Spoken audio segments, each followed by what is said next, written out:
Baik, Assalamualaikum warahmatullahi wabarakatuh. Om Swastiastu, Salam Namo Buddhaya, salam sejahtera bagi kita semua. Pada kesempatan kali ini, kami dari kelompok 4 yang terdiri dari Nabila Dia Fitriana dengan NIM 20170511012 dan saya sendiri yaitu Nur Syafaah dengan NIM 20170501025. Pada kesempatan kali ini, kami akan mempresentasikan mengenai tujuan dan juga tanggung jawab dari audit. Adapun submateri dari pembahasan kali ini, yang pertama adalah tanggung jawab manajemen, yang kedua ada tanggung jawab auditor, yang ketiga definisi pengendalian internal atas laporan keuangan, yang keempat definisi kekurangan pengendalian internal, yang kelima proses penentuan oleh manajemen, dan yang terakhir dokumentasi oleh manajemen. Baik, langsung saja untuk materi yang pertama akan disampaikan oleh Nabila Dia Fitriana. Kepada Nabila, dipersilahkan. Baik, terima kasih atas kesempatan yang telah diberikan kepada saya. Di sini saya akan menjelaskan mengenai tujuan dan tanggung jawab audit. Manajemen dan auditor tentunya memiliki tanggung jawab masing-masing atas pengendalian internal atau bisa juga dikatakan berbeda. Manajemen bertanggung jawab menetapkan dan menyelenggarakan pengendalian internal entitas. Manajemen juga diharuskan oleh Section 404 untuk melaporkan secara terbuka tentang keefektifan pelaksanaan pengendalian tersebut. Sebaliknya, tanggung jawab auditor mencakup memahami dan menguji pengendalian internal atas laporan keuangan. Auditor perusahaan publik berukuran besar diwajibkan oleh SEC untuk menerbitkan laporan audit tentang keefektifan pelaksanaan pengendalian tersebut setiap tahun. Tujuan pengendalian internal. Manajemen memiliki 3 tujuan umum dan dalam merancang sistem pengendalian internal yang efektif, yaitu yang pertama, rehabilitas pelaporan keuangan. Tujuan pengendalian internal yang efektif atas pelaporan keuangan adalah memenuhi tanggung jawab pelaporan keuangan tersebut. Yang kedua, efisiensi dan efektivitas operasi. Tujuan yang penting dari pengendalian ini adalah memperoleh informasi keuangan dan non-keuangan yang akurat tentang operasi perusahaan untuk keperluan pengambilan keputusan. Dan yang ketiga, ketaatan pada hukum dan peraturan. Selain memenuhi ketentuan hukum dalam Section 404, organisasi-organisasi publik, non-publik, dan nirlaba diwajibkan menaati berbagai hukum dan peraturan. Selanjutnya,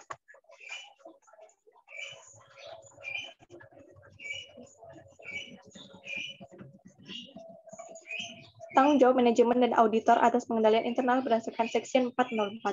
Yang pertama, tanggung jawab manajemen untuk menetapkan pengendalian internal. Ada 2 konsep utama yang melandasi perencanaan dan implementasi pengendalian internal.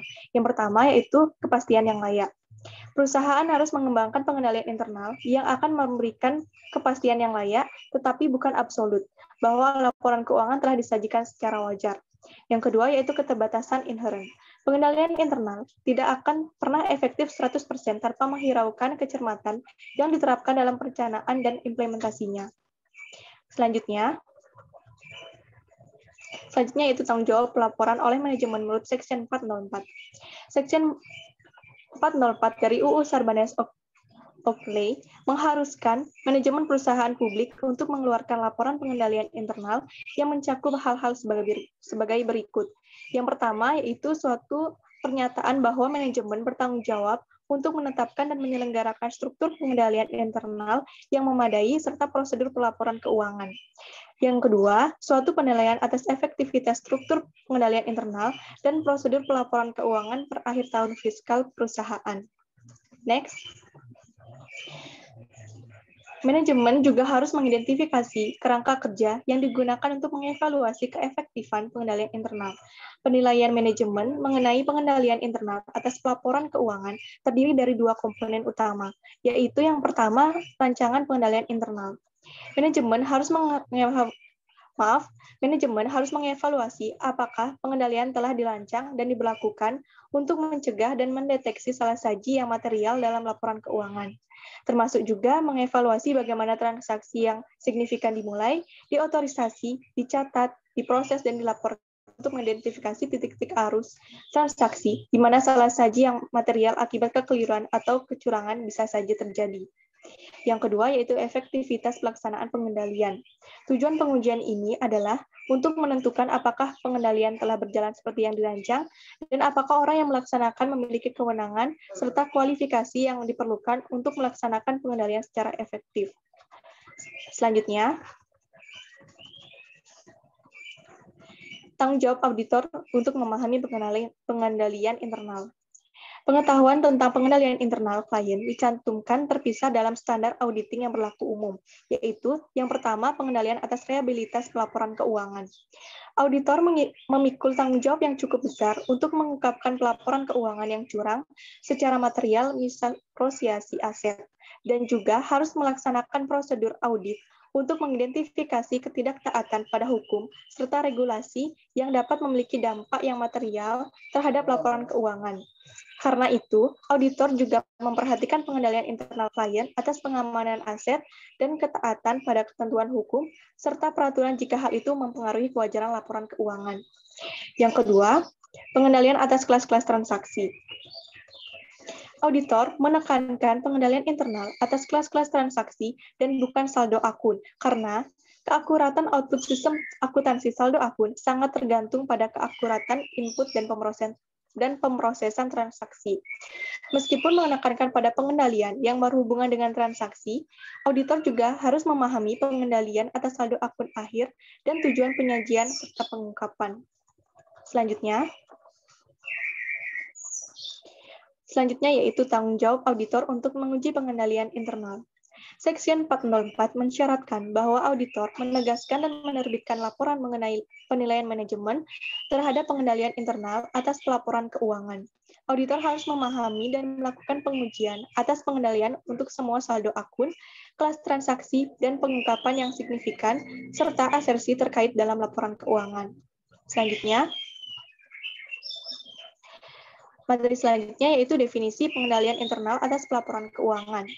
Pengendalian internal atas pelaporan keuangan atau Internal Control over Financial Reporting (ICOFR) merupakan suatu proses yang dirancang dan dilaksanakan oleh manajemen perusahaan dalam rangka mencapai keandalan laporan keuangan, efisiensi dan efektivitas operasi, serta kepatuhan terhadap peraturan yang berlaku untuk memberikan keyakinan yang memadai. Adapun tujuan dari pengendalian internal atas pelaporan keuangan yaitu untuk memastikan pencatatan yang terperinci, akurat, dan wajar atas transaksi dan pengelolaan transaksi perusahaan.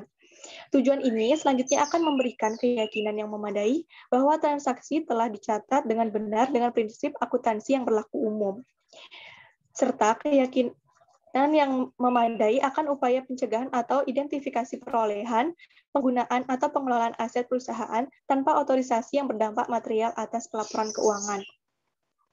Pengendalian internal atas pelaporan keuangan tidak dapat menjanjikan bahwa perusahaan akan mutlak tidak akan mengalami kesalahan dalam penyajian laporan keuangannya yang bebas dari salah saji material yang merupakan tujuan pengendalian secara tepat waktu oleh manajemen. Desain dan pelaksanaan yang secermat apapun tidak mampu meniadakan kesalahan-kesalahan yang akan terjadi.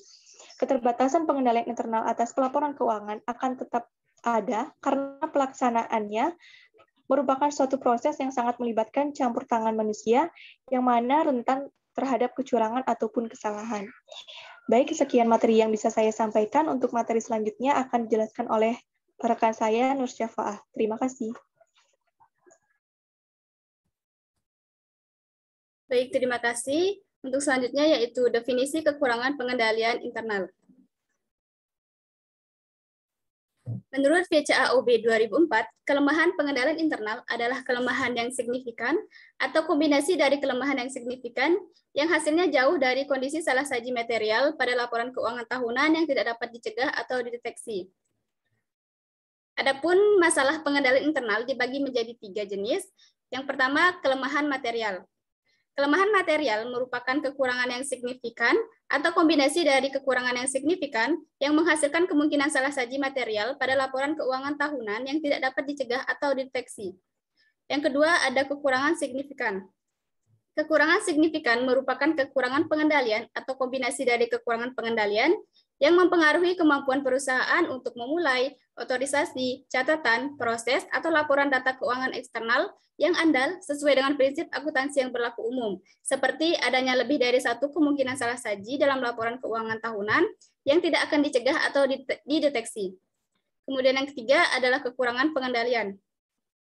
Kekurangan pengendalian terjadi ketika desain atau operasional pengendalian tidak memungkinkan untuk dilakukan oleh manajemen atau karyawan dalam kegiatan normal melakukan fungsi-fungsi yang ditugaskan untuk mencegah dan juga mendeteksi salah saji secara tepat waktu.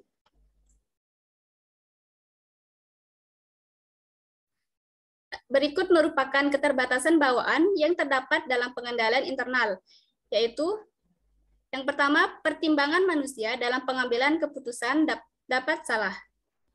Pertimbangan manusia dalam mengambil keputusan dapat salah, seringkali manajemen dan juga personel lain dapat salah dalam mempertimbangkan keputusan bisnis yang diambil atau dalam melaksanakan tugas rutin karena tidak memadainya sumber informasi, keterbatasan waktu, dan juga tekanan lain. Kemudian yang kedua, pengendalian internal dapat rusak karena petugas salah mengenai instruksi yang diberikan. Kesalahan karena kecerobohan, kebingungan, kelelahan, perpindahan personil sementara atau tetap, dan perubahan sistem atau prosedur. Kemudian yang ketiga, pengendalian tidak efektif karena adanya kolusi, yaitu tindakan yang dilakukan bersama untuk tujuan kejahatan yang dapat menyebabkan bobolnya pengendalian internal yang dibangun untuk melindungi kekayaan entitas dan tidak terungkapnya ketidakberesan atau tidak terdeteksinya kecurangan oleh sistem pengendalian internal yang dirancang. Kemudian yang keempat, pelanggaran oleh manajemen dengan mengabaikan kebijakan atau prosedur yang telah ditetapkan untuk tujuan yang tidak sah seperti keuntungan pribadi manajer, penyajian kondisi keuangan yang berlebihan, atau kepatuhan semu. Kemudian yang terakhir, biaya pengendalian internal entitas tidak boleh melebihi manfaat yang diharapkan dari pengendalian internal tersebut karena pengukuran secara tepat, baik biaya atau manfaatnya biasanya tidak mungkin dilakukan. Manajemen harus memperkirakan dan juga mempertimbangkan secara kuantitatif dan juga kualitatif.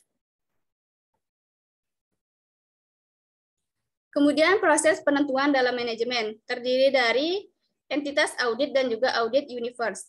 Entitas audit adalah bagian dari organisasi, baik yang secara nyata maupun potensi mengandung risiko, sehingga diperlukan pengendalian dan juga audit. Adapun audit universe adalah daftar yang berisi seluruh objek audit sebagai pedoman bagi audit dan juga dasar penyusunan anggaran. Yang kedua ada risk universe dan risk assessment. Risk assessment disusun secara sistematis dimulai dari pemahaman terhadap strategi dan juga tujuan dari organisasi. Kemudian dibuat daftar seluruh risiko yang ada untuk setiap entitas audit. Kumpulan risiko ini disebut risk universe. Selanjutnya, dilakukan penentuan prioritas audit berdasarkan risk assessment dan juga audit frekuensi. Nah, audit frekuensi merupakan pelaksanaan audit atas setiap entitas yang disesuaikan dengan hasil pengukuran risiko. Yang ketiga, ada penentuan prioritas audit. Hasil penentuan prioritas unit kerja untuk diaudit dan juga dengan permintaan dari direksi dan atau dewan komisaris atau komite audit, tersusunlah daftar unit kerja yang akan diaudit beserta resikonya. Kemudian yang keempat, tujuan, ruang lingkup, dan juga jadwal rencana audit. Berdasarkan daftar audit tahunan, ditentukan tujuan, ruang lingkup, dan juga jadwal pelaksanaan audit yang harus dilakukan selaras dengan hasil risk assessment sesuai dengan performa standar kode 2200-2A. Kemudian yang kelima yaitu penetapan sumber daya auditor. Berdasarkan daftar rencana audit tersebut, ditetapkanlah kebutuhan sumber daya auditor yang disusun berdasarkan evaluasi sifat dan juga kompleksitas penugasan audit, keterbatasan waktu, dan juga sumber daya lain yang tersedia. Kemudian yang keenam, perhitungan biaya audit tahunan. Setelah sumber daya auditor dimasukkan dalam daftar rencana audit, anggaran biaya audit tahunan dialokasikan untuk setiap penugasan audit. Anggaran biaya audit tahunan tersebut menjadi alat pengendalian yang efektif atas setiap aktivitas pekerjaan audit yang dilaksanakan. Kemudian yang ketujuh ada persetujuan rencana audit tahunan, monitoring, dan juga perubahannya. Rencana audit tahunan tersebut kemudian diajukan kepada direktur utama dan juga komite audit. Apabila disetujui, maka rencana audit tahunan tersebut akan dijadikan pedoman dalam melaksanakan audit atau audit plan dan sebagai pelaporan atas monitoring hasil audit secara periodik. Kemudian yang ke-8 ada penetapan tujuan audit. Penetapan tujuan dari setiap aktivitas audit yang akan dilaksanakan harus mengacu pada tujuan usaha dan juga selaras dengan hasil risk assessment, yang artinya prosedur dan juga teknik audit serta kompetensi auditor yang dilibatkan harus sesuai dengan risiko dan juga pengendalian internal yang diaudit. Selanjutnya yaitu dokumentasi oleh manajemen. Dokumentasi manajemen adalah suatu cara yang dilakukan untuk menyediakan dokumen dengan menggunakan bukti yang akurat agar dalam pelaksanaan manajemennya lebih efektif dan juga efisien, serta kemudahan yang pengendaliannya. Dokumentasi yang diperlukan dalam mengimplementasikan sistem manajemen dapat digambarkan sebagai berikut. Yang pertama yaitu manual. Manual yang merupakan dokumen level 1 dalam sistem manajemen yang berisi mengenai pokok-pokok persyaratan sistem manajemen dan bagaimana perusahaan dapat memenuhi persyaratan tersebut.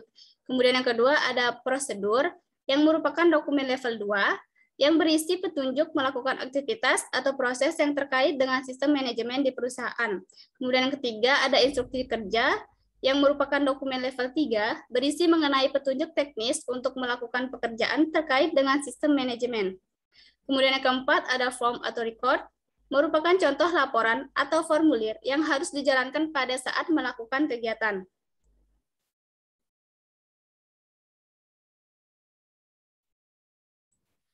Audit manager harus menetapkan tingkat formalitas dan juga dokumentasi sesuai dengan kebutuhan organisasi. Misalnya, formalitas dan dokumentasi dari hasil prosedur penilaian risiko dan rincian program kerja. Adapun faktor yang perlu dipertimbangkan dalam hal ini yaitu yang pertama, tingkat pengalaman auditor intern yang ditugaskan dan tingkat supervisi langsung yang diperlukan. Yang kedua, kompleksitas dan ruang lingkup penugasan. Yang ketiga, ukuran dan kompleksitas operasional dari audit. Dan yang terakhir yaitu nilai dokumentasi. Misalnya, apakah dokumentasi tersebut masih akan digunakan dalam tahun-tahun berikutnya atau tidak. Baik, sekian presentasi dari kelompok 4. Mohon maaf atas segala kekurangan. Terima kasih. Wassalamualaikum warahmatullahi wabarakatuh. Om Santi Santi Santi Om.